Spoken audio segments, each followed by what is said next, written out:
모두를 위한 경제 교육을 원스톱으로 제공합니다. 경제정책 브리핑실 코너. 오늘도 권혁중 경제평론가님과 함께합니다. 화상으로 연결합니다. 평론가님 안녕하세요. 네, 안녕하십니까. 네, 한 주 잘 보내셨어요? 네, 잘 보내고 있습니다. 네, 오늘도 알찬 정보 전해주실 거죠? 그럼요. 네. 네, 알찬 정보 전해드리겠습니다. 네, 지난주죠. 7월 29일부터 소상공인 대환대출이 시작이 됐는데 대상자가 누구고 또 어떻게 진행이 되고 있는지 팩트체크를 해볼게요. 먼저 소상공인 대환대출이라는 게 뭔가요?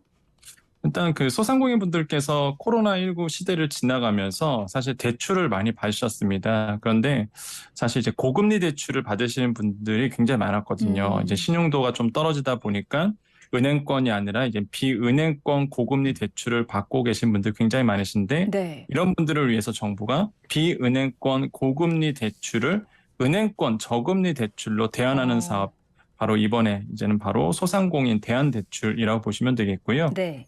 그 융자 조건이 굉장히 좋습니다. 개인 또는 법인당 3천만 원 한도 내에서 대안대출을 받을 수 있고 건수 제한 없이 대출 한도 내에 1회 신청이 가능한데 이게 무슨 얘기냐면 예를 들어서 뭐 제가 7% 이상 비은행권 대출을 당연히 이제 사업하려고 쓴 비은행권 대출입니다. 네. 7% 이상 비은행권 대출 3건을 가지고 있어요. 한 건은 2천만 원이고 한 건은 600만 원이고 한 건이 400만 원이라 그러면 일단 합이 3천 이내잖아요. 네네. 그러면 모두 신청이 가능한 거죠. 횟수 제한 없다고 하셨으니까. 네, 네, 맞습니다. 그래서 대출 획수의 건수의 제한은 없기 때문에 한도가 3천만 원이니까 그에서 가능해요. 근데 중요한 게 1회 신청이기 때문에 신청할 때 다 신청하셔야 됩니다. 네, 이걸 나눠서 나눠서는 안 신청. 되는군요. 네, 그렇죠. 한 번 신청할 때 이제는 1회 신청 가능하기 때문에 같이 이제는 신청을 하셔야 되겠고, 네. 이게 대안대출이잖아요. 그러면 이제 고금리를 저금리로 바꿔주는 건데 대출 금리가 현재 지금 나온 거에 보면은 5.5에서 7% 이렇게 돼 있어요. 그러니까 개인 신용 평점에 따라서 이렇게 바뀌는 건데 사실 지금 비은행권 대출 같은 경우는 14%막 12% 이렇게 되시니까 이거를 뭐 5.5%만 낮춰줘도 굉장히 좋은 거죠, 사실. 이게 네네. 대박만 된다 그러면.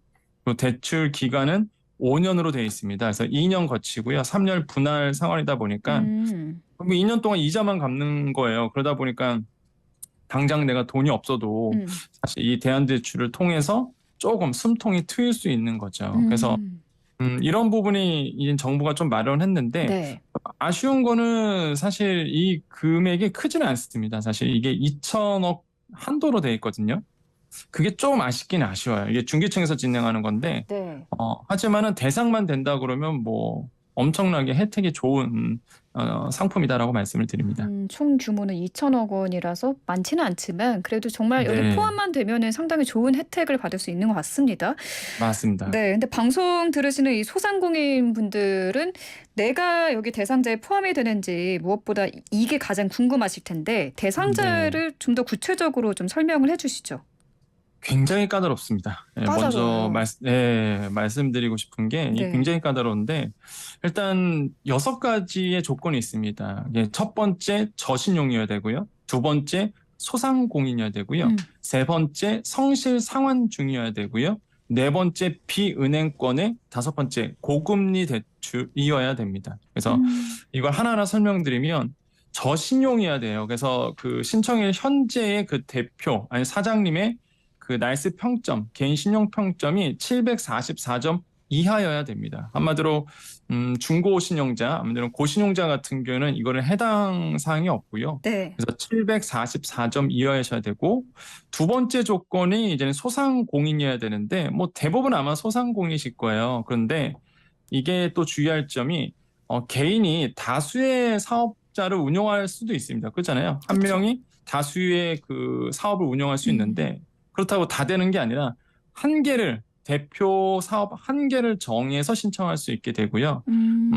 또 한 가지 대표자가 2인 이상의 공동 대표도 있어요. 네. 그럴 경우에는 뭐 한 명 한 명 되느냐 그렇지는 않고 대표 한 명을 지정해서 신청하게 됩니다. 네. 그래서 결론적으로 본다 그러면 한 번만 가능하다 이렇게 보시면 되겠고요. 세 번째 조건이 이제 성실 상환이어야 됩니다. 현재 내가 지금 갖고 있는 이 채무를 뭐 연체 없이 성실하게 상환 중이어야지만 사실 조건이 되고요. 네. 네 번째가 비은행권 대출이 대상이에요. 그래서 음. 이게 지금 논란이 되고 있는데 뭐 비은행권이라 본다 그러면 상호저축은행, 신용협동기구 여기에는 이제 농협, 축협, 수협의 단위조합 포함되고요. 네. 신업, 뭐 산림조합, 새마을금고 음. 여기에 있는 그 대출을 금융권에 있는 1금융권으로 이제는 대환하는 거거든요. 그래서 네. 사실 소상공인 입장에서는 캐피탈을 많이 이용하고 계실 텐데 이런 캐피탈이 들어가 있지 않다 보니까 아. 사실 지금 필드에서는 굉장히 까다롭다라고 네. 이제 얘기를 하고 있고 음. 그다음에 다섯 번째 조건이 고금리여야 됩니다. 그러니까 7% 이상 현재 내가 비은행권에서 대출을 받고 있는데 7% 이상의 대출을 받고 있어야지만 이 대안대출 사용할 수 있고요. 네. 그다음에 여섯 번째 이것도 굉장히 논란이 되고 있는데 음. 2022년 5월 31일 이전에 취급한 기업 운전 자금 대출이어야만 됩니다. 이게 무슨 뜻이냐면 이게 뭐 한도 대출 그러니까 마이너스 통장이라든지 아니면 뭐 리스라든지 외환 대출 이런 것들은 다 제외되고요. 특히 가계 대출이 제외가 됩니다. 그러니까 이해는 돼요. 이게 중기청에서 중기부에서 음. 가계 대출 하면은 보통 뭐 가계 대출 받아서 뭐 코인 투자할 수 있고 부동산 투자할 수 있잖아요. 그게 이제 확인이 안 되다 보니까 네. 가계 대출을 제외하긴 했는데 네. 이게 기업 운전자금 대출이다 보니까 음. 사업용으로 쓰지 않았으면 그러니까 사업용으로 대출 안 받았으면 지금 필드에서는 지금 거의 거절당하고 있거든요. 아. 그러니까 이게 지금 요 여섯 가지 조건에 들어가기가 사실 굉장히 까다로운 부분이 있습니다. 그래서 그러네요. 네, 그래서 이런 것들이 조금 좀 논란이 되고 있는 부분이 있습니다. 그래서 지금 현장 목소리를 좀 들어보면 소상공인 네, 분들은 "이번 대환대출 대상자가 너무 좁다. 여기에 네, 포함되기가 쉽지 않다." 이런 불만의 목소리가 나오고 있는데 그게 네, 지금 캐피탈도 포함이 안 돼서 그런 거죠? 네, 그렇습니다. 이게 가장 논란이 되고 있는 게 이제 비은행권이라고 하면 음. 이제는 이 대안대출이 나오기 전까지는 많은 소상공인들이 기대를 했었던 부분이 있어요. 실제 소상공인들 만나보면은요. 네. 일단은 빚을 얻기 위해서 가장 많이 또 쓰고 있는 게 이 캐피탈 쪽이거든요. 음. 근데 이런 내용이 사실 들어있지는 않고요. 또 한 가지 사업용 대출만 가능하다 보니까 사실 대출 받을 때 사업용 대출 이외의 대출도 굉장히 많거든요. 그리고 특히 이제 영세 소상공인 같은 경우에는 보통 이제 담보대출을 받아서 보통 이렇게 쓰기도 했었는데 음. 물론 담보대출 받아서 기업용으로 쓰면 되는데 이게 인증받기가 굉장히 좀 필드에서 어렵다 이렇게 말씀하십니다. 그래서 음. 좋은 대출을 정부가 마련했긴 했는데 네. 지금 만나본 소상공인 대부분이 은행이 가게 되거든요. 은행 가서 상담을 받는데 대부분이 지금 거의 이 혜택을 못 받고 있는 부분이 있어요. 그래서 아이고. 예, 조금 너무 타이트하게 가지 않았나. 음.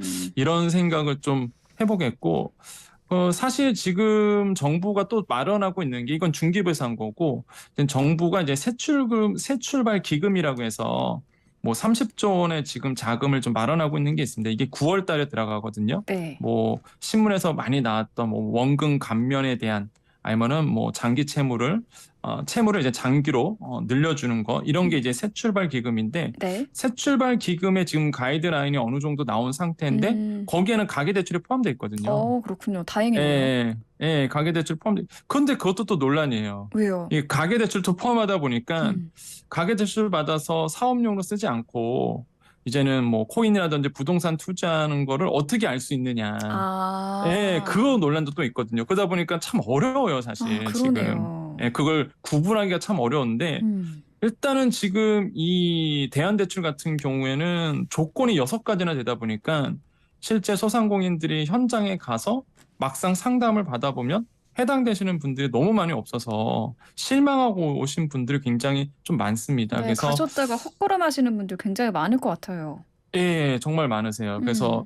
아마 현장의 목소리를 조금 더 귀담아 들어야 되지 않을까, 중기부에서 이런 생각을 좀 해봅니다. 음. 이 대환대출 제한 대상을 조금 더 자세히 알려주시면은 공연히 네, 가셨다가 헛걸음하고 실망하고 돌아오시는 분들이 좀 적어지실 것 같은데 제한 맞습니다. 대상을 좀 어떻게 되나요? 제한 대상이? 일단 그 대환대출 제한 대상이 있는데 아마 요거는 어떤 뭐 상품이든 간에 똑같습니다. 일단 세금 체납하시면 안 되고요.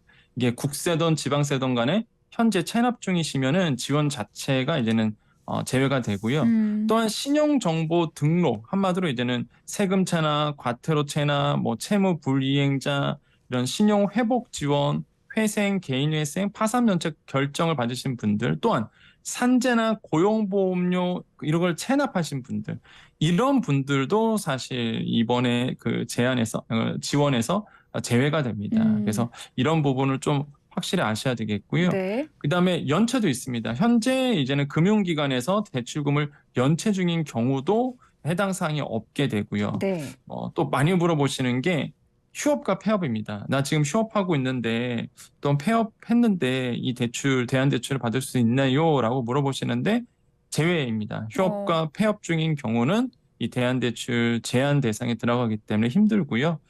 그다음에 또 논란이 되고 있는 게 이제 기타라고 이제 공문에 보면 돼 있는데 그게 뭐냐면 대안대출 취급은행의 대출 심사 결과에서 부적합하다고 판단되는 경우도 제한이 돼요. 무슨 음, 얘기냐면 이게 중개부에서 좋은 상품을 만들어서 내가 이제 기대를 걸고 은행에 딱 갔단 말이죠. 근데 은행에서 봤을 때에 이 차주들, 그러니까 소상공인이 이분은 대출 심사에서 조금 부적합하다고 판단될 경우가 있습니다. 뭐 예를 들어서 이제 리스크가 좀 크다고 느낄 수 있고요. 그거는 상황마다 워낙 다르시거든요. 네. 개인마다. 네네. 근데 현장 가서 은행에서 이거를 거절할 수 있는 부분이 있다 보니까 여기도 음, 대안돼 있거든요. 취급은행의 대출 심사 결과 부적합하다고 판단되는 경우 이렇게 되어 있기 때문에 은행에서 사실 거절 당하면 뭐 할 말이 없게 되는 그럼, 이런 부분이 있습니다. 그러면 네. 은행의 그 대출 심사 기준도 명확하게 지금 마련이 돼 있는 건가요? 일단 이게 개인 차주들마다 신용도가 다르고요. 그다음에 그 은행과의 어느 정도의 거래가 있었는지도 아마 보실 거예요. 그러다 보니까 아, 이게 딱 정해진 건 없습니다. 기본적으로 금융권에서 대출이 안 되는 케이스는 기본적으로 말씀드렸던 뭐 연체 기록이 있다든지 아니면은 뭐 융자 제외 업종이라든지 이런 것들이 있거든요. 음, 그래서 현장에 가봐야지만 알 수 있는 부분이에요. 이 부분이. 어, 그래서 현장이라 얘기하면 은행입니다. 이제 은행에 가봐야지만 알 수 있는 부분이라서 음, 그래서 제가 지금 만나본 대부분의 소상공인 분들이 좀 은행에 가서 좀 실망하고 오는 경우가 좀 많아지고 있다. 그래서 참 좋은 정책이긴 아이고. 한데 대상이 너무 좁아서 이게 지금 좀 현장의 목소리를 더 들으셔야 되겠다라고 좀 말씀을 드립니다. 그러네요. 아무리 좋은 정책이라도 실질적으로 도움을 받을 수 있는 분들이 많아야 하니까. 네, 맞습니다. 네. 신청 방법도 알아봐야겠죠? 신청은 네. 언제까지인가요? 이게 2022년 7월 29일부터요. 그 12월 16일까지 이제는 신청을 하시면 되는데 거기에 보면 자금 소진 시 조기 마감 이렇게 돼 있습니다. 그래서 네. 자금이 만약에 소진이 되면은 이제는 빨리 이 사업이 종료될 가능성도 있고요. 음. 소상공인 대안대출 지원 대상 확인서를 받으셔야 돼요. 그래서 여기에 가셔서 이제는 확인서를 받게 되는데 이게 29일 9시부터 이제 발급이 가능합니다. 그래서 여기 가서 발급 받으시는데 막상 이제는 받으러 가면은요. 사실 이게 팝업창이 하나 열리실 겁니다. 팝업창 열리면 거기서 많이 헷갈려 하시는 게 도대체 어디 가서 신청하느냐 이렇게 물어보세요. 그럼 네. 그 대환대출 소상공인 대환대출 확인서라고 치면 이제 사이트가 이제 보이게 되거든요. 음. 근데 거기에 가시면은 그 신청 대상자 확인이라고 나오실 겁니다. 그러면 거기에는 이런 내용이 없어요. 대환대출 지원 이런 내용이 없거든요. 네. 근데 일단은 소상공인 확인서를 다운로드 이렇게 신청을 하시면은 그제서야 로그인을 해야지만 대안대출 체크할 수 있게끔 보입니다. 이거 많이 헷갈려 하시거든요. 제가 들어도 지금 헷갈리거든요. 혹시 예, 그러니까, 이거를 네. 오프라인 뭐 은행에 직접 가서 이거를 받을 수는 없나요? 대환대출 아닙니다. 확인서라는 거를? 그렇진 않고요. 먼저 대안대출 확인서를 받고 나서 은행 가셔야 되거든요. 어.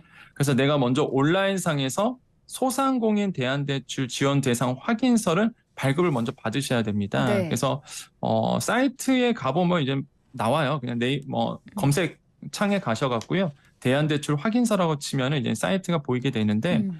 거기에 가셔서 보시면 첫 페이지가 뭐냐면 소상공인 확인서라고 돼 있거든요. 네. 그러다 보니까 헷갈려 하시는 거예요. 이게 맞는지.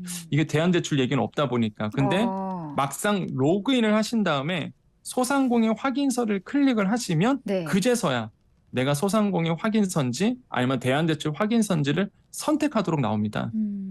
그래서 이제는 로그인을 먼저 하셔서 보셔야 되겠다. 이렇게 말씀을 드리겠고, 거기서 이제 지원 대상 확인서를 다운로드하고 확인서를 받고 나서 이제는 은행은 신한은행과 하나은행입니다. 이 두 은행에서 이 대한대출 취급을 하거든요. 네. 그래서 은행 가셔서 이제는 다시 한번 상담을 받아보셔야 됩니다. 네. 그러니까 대한대출 지원 확인서를 받았다고 해서 대출이 나온 건 아니고요. 은행을 가셔야지만 최종적으로 알 수 있다고 말씀을 드립니다. 가장 먼저 하실 거는 사이트에 대환대출 확인서라고 검색을 해서 사이트에 들어가면 되는 거죠? 네, 맞습니다. 알겠습니다. 오늘 말씀 감사합니다. 여기까지 듣겠습니다. 네, 감사합니다. 지금까지 권혁중 경제평론가와 함께했습니다.